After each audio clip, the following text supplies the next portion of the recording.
এই পৃথিবীতে বাবা মায়ের ভূমিকা কিন্তু কারোরই কম নয়। আজকে মা ১০ মাস ১০ দিন গর্ভে ধারণ করে সন্তানকে পৃথিবীতে আনেন। অনেক কষ্ট তাকে সহ্য করতে হয়।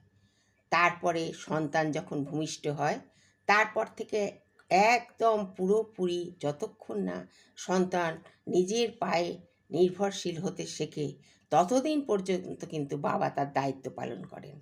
সুতরাং তবুও কিন্তু আমরা মাকে আগে রাখি, কারণ মায়ের ভেতরে এমনই একটা জিনিস আছে যা মা সন্তানকে, সন্তানের কষ্ট দুঃখ, সন্তান কি চায় তিনি যেন কেমন আগে থেকেই বুঝে যান। কিন্তু বাবারও কিছু কিন্তু কম ভূমিকা নয়।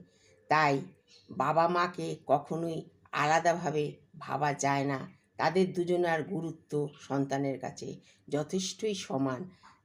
আজ ফাদার্স ডেতে একটাই কথা বলবো যে বাবাকে শ্রদ্ধার সঙ্গে সবাই বাবার গুরুত্বটা বুঝুন, বাবাকে সম্মান করুন। আর এটাই বলার যে বাবা মা সন্তানের কাছে যে কতখানি, তা সন্তান ছাড়া কেউ সেটা উপলব্ধি করতে পারে না।